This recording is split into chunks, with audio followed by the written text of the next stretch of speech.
Esto es Vortex 360 y continuamos con nuestro análisis de las 5 noticias más importantes en el ámbito internacional, nacional, estatal y local, y pues nuestra nota miscelánea. En este bloque vamos a hablar de las noticias más importantes. No podemos elegir una sola, ya que ha sido un año muy importante en cuanto a información en México, y es la nota nacional. Hemos tenido un año muy importante en el sentido de que estamos viviendo ya una presidencia con todas sus letras de la primera mujer presidenta de México, y ya se nota un cambio, ya se nota una diferencia en la manera de gobernar con respecto al expresidente anterior, Andrés Manuel López Obrador, que si bien él instituyó la llamada cuarta transformación, Claudia Sheinbaum, su proyecto se le llamó el segundo piso de la cuarta transformación. Y sí estamos viendo, en lo personal yo lo veo, un cambio en la manera de gobernar, aun cuando se hablaba de que iba a ser simplemente una marioneta, un títere de Andrés Manuel López Obrador, y que siempre él iba a estar en las sombras gobernando. Sin embargo, hemos empezado a ver ya ciertos movimientos, ciertas actividades que nos hablan de una forma diferente de gobernar. Y dentro de todo ello se empieza a ver ya esas materializaciones de los ideales o los proyectos que se tenían desde la presidencia anterior, y yo considero que la noticia, una de las noticias, porque en este bloque no vamos a poder hablar de una sola noticia, pero una de las más importantes, sin lugar a dudas, fue lo que se convirtió en la elección del Poder Judicial. Esta reforma que desde el año pasado se venía manejando y que incluía la elección por votación directa de jueces y magistrados de la Suprema Corte de Justicia y de los circuitos y todos los juzgados a nivel nacional, una tarea titánica que se tuvo que echar el INE, ese trompo la uña, porque era inédito, sin presupuestos, y entonces pues tuvieron que prácticamente rehacer toda la maquinaria electoral para esta reforma y esta elección judicial. La elección se da con todo lo que me puedan decir, los acordeones, las cargadas, por un lado la oposición tratando de bloquear esta elección, y al final con la elección de un número importante de votantes, si bien no lo que se esperaba o no lo que representaba, por ejemplo, la elección presidencial, pero sí fue vinculatoria y por lo tanto era legal. Dejando a un lado las controversias, entonces podemos ver que es una nueva Suprema Corte de Justicia, si bien con perfiles muy pues alineados a la 4T, con el compromiso de ser imparciales. Vamos comenzando, tenemos apenas unos meses que se dio esta elección judicial y la toma de posesión de estos jueces a nivel desde la Suprema Corte de Justicia hasta los distritos o los circuitos locales, y empezamos a ver ya una forma de trabajar. Obviamente van comenzando, van empezando, ha habido otras piezas, ha habido otros puntos en los que hay que destacar que sí se está viendo ya una diferencia en el manejo de la justicia, que era el pretexto perfecto, esa forma de que la gente se daba cuenta que la justicia en México necesitaba un cambio, y creo que con esta elección se da el primer paso. Esperemos a ver qué pasa. ¿Qué piensas, César? Pues fíjate que en este caso, a mí nunca me gustó este proceso. Nunca me gustó. Para mí, evidentemente hay un gran rezago en la impartición de justicia en este país. O sea, jamás se ha cumplido el hecho de que sea gratuita, expedita, imparcial, etcétera. Sí. Eso nunca ha sido. Aquí, desafortunadamente, en nuestro país, el que gana en algún proceso es el que tiene más recursos, ¿no? Es el que puede contratar a los mejores abogados. Entonces, realmente una reforma para mí hubiera sido el lograr que se mejorara ese servicio de impartición de justicia. Sin embargo, para mí el hecho de llevar a una democratización y elegir por voto a quienes se van a encargar de la impartición de justicia, para mí eso no aporta ningún valor.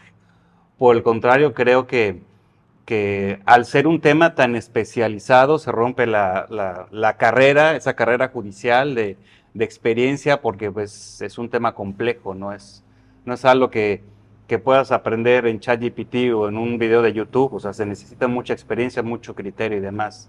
Entonces, a mí eso nunca me ha gustado, nunca estaré de acuerdo en ese proceso. Yo recuerdo cuando Ernesto Zedillo tomó la presidencia, quitó la corte, puso su corte a su modo para que pudiera pasar todos los procesos que él iba a realizar.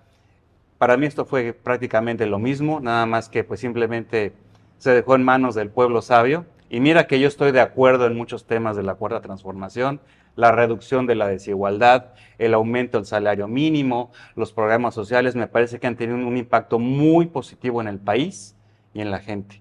Sin embargo, esta reforma y particularmente este proceso de la elección de jueces y magistrados, para mí no va a tener ningún efecto positivo, por el contrario, pone a disposición pues de diversas fuerzas y diversos grupos de interés, vamos a llamarle así, pues que pueden interceder para colocar de todas maneras personas a modo. Entonces, yo realmente no le veo ningún valor para México, ¿no?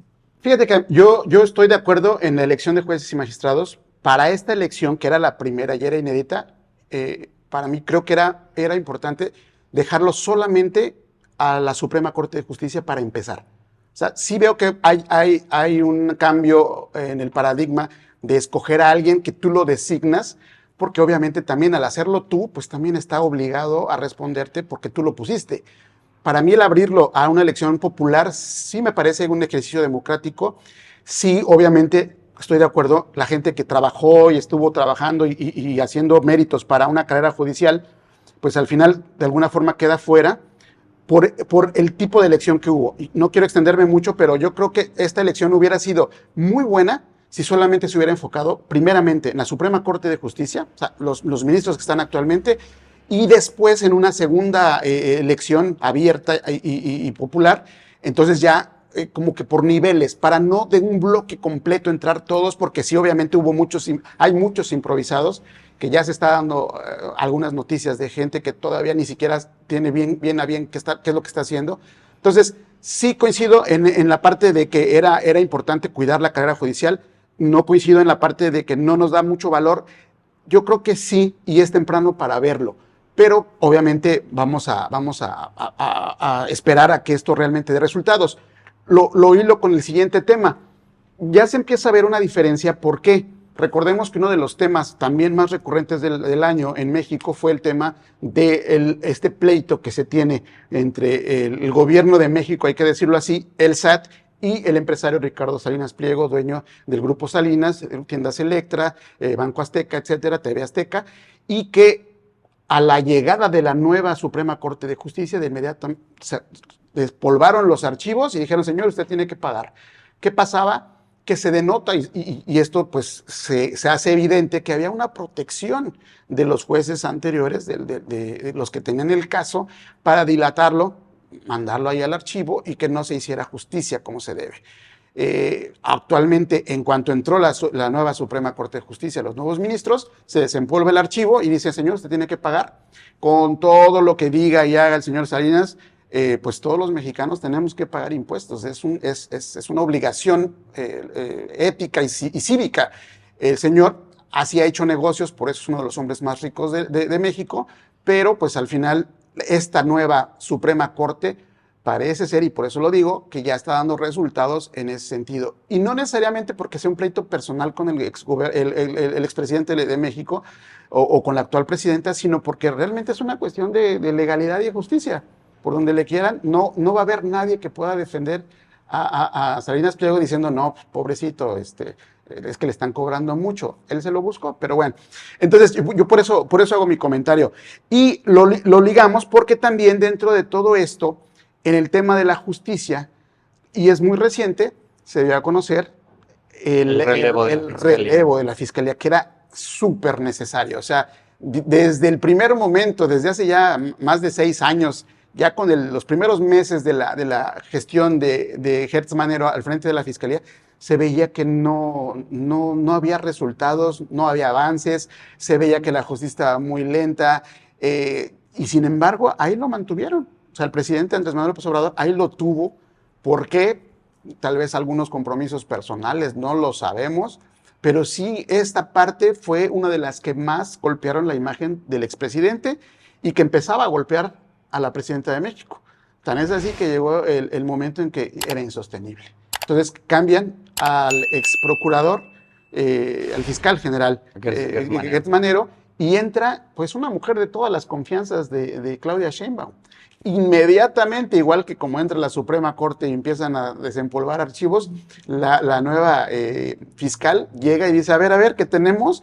Y se empiezan a dar ya casos muy mediáticos que, como la detención del exgobernador de Chihuahua, Duarte, que obviamente denota un cambio inmediato en la manera de hacer justicia en México. Sí, bueno, se ha vendido el cambio en la fiscalía, la entrada de Ernestina Godoy, pues por esa experiencia que ya traía de la coordinación que tenía con Omar García Harfuch cuando operaban de la misma manera en la Ciudad de México, ¿no? Como un estado más de la República Mexicana. Y eso suena bien, ¿no? Ahora tenemos que ver si en realidad pues hay imparcialidad, ¿no? Porque pues también ha habido una serie de escándalos muy fuertes en contra de personajes muy importantes de la 4T, también con acusaciones, con investigaciones periodísticas muy bien fundamentadas. Y vamos a ver, Julio, si en verdad se empiezan a dar, o sea, se siguen dando más bien todo ese tipo de casos, de detenciones y demás, y que no sean únicamente pues a la gente que está contraria a la 4T, ¿no? Es la prueba de fuego. Vamos a ver, como dices, muy reciente, vamos a darle tiempo, ¿no? Yo creo que, y tomando un poquito el tema, yo creo también, así como en el bloque de Noticia Internacional, yo apostaba que Donald Trump no termina la presidencia, no termina su periodo de 4 años. En este caso, por ejemplo, el coordinador del Senado, Adán Augusto, yo creo que también no termina. Yo creo que en algún momento va a pedir su licencia para separarse del cargo, porque sí, realmente, adicionalmente, como bien dices, hay investigaciones bien documentadas en las cuales pues ya hay forma de poder ejercer una acción. Sin embargo, pues obviamente hace falta tener todos los elementos para que ya no haya pretextos. Y entonces yo creo que antes él va a pedir una licencia y veremos, es la prueba de fuego, tanto de la Fiscalía como de la Suprema Corte, porque estos casos se van hasta allá y vemos si realmente están para la justicia y no para el beneficio. Oye, pero pues, no nada más es Adán Augusto, ¿no? Estamos hablando, bueno, claro. Estamos hablando del señor Andy, ¿no? Que nunca he entendido por qué esa necesidad de meterlo a la carrera política y mencionarlo como presidenciable cuando pues no tiene ningún tipo de experiencia política ni nada más que ser hijo de Andrés Manuel López Obrador, que él sí es para mi gusto la gran figura política de los últimos 20 años en México, ¿no? Sin duda alguna. Sí. Y pues, y todos los escándalos de la barredora que también embarran a Adán Augusto y demás. Entonces, bueno, vamos a ver si en verdad también le empiezan a abrir ahí un poco el panorama del poder a Claudia Sheinbaum al llevarse a cabo pues ya todos esos procesos judiciales, porque al final esa es la función de la Fiscalía. O sea, la parte de seguridad puede hacer las detenciones, pero quienes arman los casos ya para llevarlos a un juicio y tomar alguna acción, pues depende de la Fiscalía. Entonces, esperemos que esto funcione bien. Sin embargo, mi querido Julio, yo sigo entendiendo que aquí siempre van a jugar los intereses. Vamos a ver cuál es el que pesa más. Y para cerrar esta parte, yo sí siento que la 4T, que tanto luchó para llegar al poder, en este momento tiene muchas piedritas en el zapato que hay que sacarlas. Realmente yo creo que sí, y supongo y entiendo que no pueden durar mucho tiempo. Por eso yo sí estoy en la idea de que a lo mejor tanto Adán Augusto, tal vez por ahí Monreal, el mismo Andy, va a haber algunos movimientos porque sí, tanto les costó para que se vaya por ahí. Pues me quedo, Julio, desde que llegó Ernestina Godoy, ya volvió a aparecer en escena. Adán Augusto ya no están en la fila 11 y 12 en los eventos, ya están hasta adelante, entonces. Vamos a ver. Se va a poner interesante. Hay que dar el beneficio de la duda. Y no podemos concluir este bloque de las noticias nacionales porque hubo 2 noticias más que han dicho mucho de lo que está pasando en México.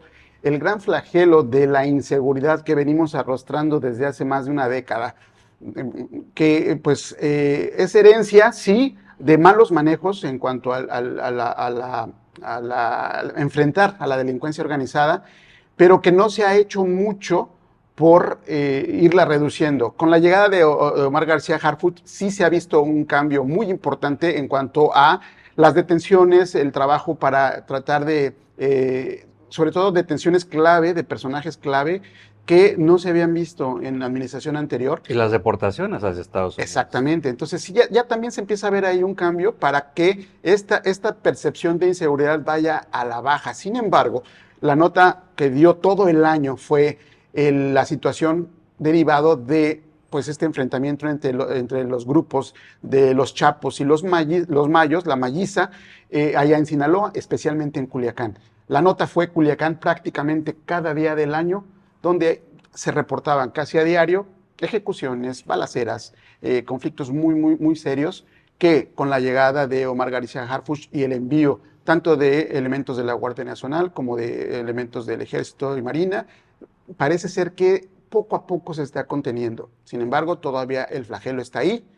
Y agregaría una nota que es muy reciente, apenas en el mes de noviembre, una nota que cimbró prácticamente a todo el sistema. 1 de noviembre, para ser exacto. Exactamente, todo el sistema de justicia y de procuración de justicia, pues fue la nota, la ejecución del alcalde de Uruapan, Carlos Manso, que olvidándonos de las pues controversias que vinieron después, que si el movimiento, que si la marca registrada, que lo que fuera, el hecho de atreverse a hacer una ejecución en pleno lugar público frente a su familia y de la forma como se hizo, fue un hecho que hace ya un rato no veíamos de esta magnitud y todo lo que conllevó. Fue una nota no nada más nacional, le dio la vuelta al mundo y que derivó después a movimientos de protesta, de exigencia de justicia y que hasta la fecha todavía traemos muy presente por esta situación. Sí, mira, yo destacaría, tocaste ahí los dos temas que tienen que ver con la inseguridad. En el caso de Sinaloa, yo lo veo como un escenario similar, valga proporción y comparación, pero al escenario de la guerra, ¿no? Yo creo que en Sinaloa ya estamos en un momento donde estamos ya normalizando esa situación, ¿no? Y para mí eso es lo más grave. Todos los días hay noticias de detenciones, de que se han desmantelado laboratorios de fentanilo, golpes, pero sin embargo, por gente que uno conoce y demás, pues se sabe que al final ya la gente en Sinaloa, en muchas partes de Sinaloa, pues ya se acostumbró a vivir con el miedo, ¿no? Ya se acostumbró a escuchar el eco de los balazos por la noche. Y esto también trae otro tipo de consecuencias, ¿no? También tiene que ver con la inversión, con la baja del turismo, la extorsión, que es otro de los negocios alternos que tiene el crimen organizado, se sigue extendiendo y eso al final tiene efectos económicos. En cuanto a lo de Carlos Manso, bueno, pues es un escenario donde, pues bueno, fue una ejecución muy mediática por haberse dado en un evento público, por la persona, en particular este alcalde, pues se manifestó muchas veces en contra de la 4T. Sin embargo, aquí lo que hay que señalar es que, pues en los últimos 8 o 9 años, este tipo de ejecuciones tal vez no en un evento público, pero sí de alcaldes han sido más de 100, ¿no? Entonces, la trascendencia que tuvo todo esto es precisamente por el personaje. Lo lamentable es que se quedan niños sin su padre y pues bueno, pues viene toda la controversia, obviamente, por las fuerzas de oposición. Es normal que quieran aprovechar esto. No me gusta, a mí no me gusta que lo quieran capitalizar y empezaron a sacar las encuestas. Se eligió como alcaldesa a la esposa de Carlos Manso y ya la están candidateando para la gobernatura 3 días después. Se me hace una cosa verdaderamente lamentable, ¿no? O sea, realmente estás hablando ahí de estar jugando con esos intereses, esas fuerzas. Y pues bueno, yo he visto por ahí algunas otras encuestas recientes donde ya ni siquiera sale como favorita para la gobernatura. Yo creo que el movimiento del sombrero va a perder fuerza o ya está empezando a perder fuerza y pues bueno, vamos a ver, ¿no? Sí, es que el manejo que le dio la oposición, eso de exhibir sombreros en la Cámara de Diputados llenos de pintura roja simulando sangre, totalmente innecesario. Y yo cerraría este bloque de noticias nacionales precisamente hablando de que no hubo oposición. La oposición, una figura como Alito Moreno, el escándalo que se dio en el Senado, por el otro lado el PAN con su renovación, que solamente cambiaron de logo porque ellos siguen siendo los mismos y sus ideales son los mismos. Entonces te habla de que para que tengamos una verdadera oposición en México, sí debería ser mucho más responsable, porque por eso la 4T está avanzando, porque no hay oposición. Así es que pues vamos a ver qué nos espera el próximo año en todos estos temas, en inseguridad, en tema de procuración de justicia y sobre todo... Y se viene un año preelectoral, ¿eh? Exacto, vienen enroques Preelectoral. Así es que pues, estaremos muy pendientes de lo que venga en toda la cuestión nacional.